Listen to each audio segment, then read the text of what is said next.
Battlefield 2042 was just officially revealed and it has us hyped. The past few titles haven't lived up to the expectations we have for the series, but this announcement looks like it could be similar to Battlefield 3 and 4, two of the best ones in our opinion. Let's see why we're excited in our Busy Gamer preview of Battlefield 2042.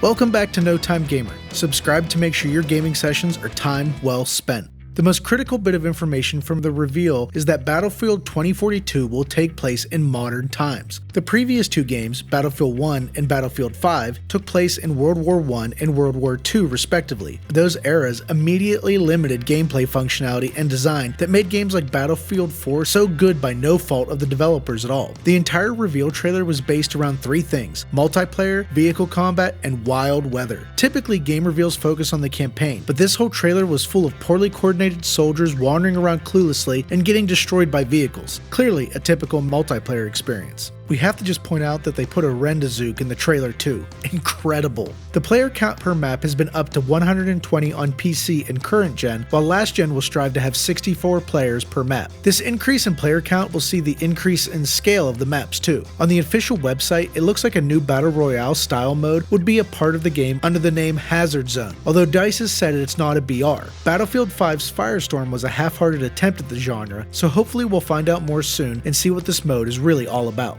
We saw the typical lineup of vehicles: tanks, attack and support helicopters, and fighter jets, but also Ospreys, Tuk-Tuks, and other drivable civilian vehicles. Vehicles will also have more purposes for those not in the driver or primary gunner's seat to keep players engaged. You can now call in land vehicle drops anywhere on the map to be able to get across the massive maps quicker. With Battlefield 2042 being the first edition of the series on the new generation of consoles, we expect nothing but total destruction. For each iteration, DICE pushes the limits of Levelution, and the new game will follow that trend. This time around, weather is the focus. So far, we've seen tornadoes and dust storms, but there will probably be a few more that are unique to the maps. They say the events dynamically change levels as you play, so hopefully it's more than just a gimmick. Knowing Battlefield, I feel like it will be crazy. Each class in previous titles had an extensive equipment progression line to rank up and unlock, so if you commit to using the engineer class, for example, you could get access to better launchers, mines, and other explosives. This time around, players also can choose a specialist, on which will give them access to unique abilities specific to the class they are in, such as grappling hooks and movement sensors. This mix-up might see more variety in playstyles as long as the gadgets are balanced properly.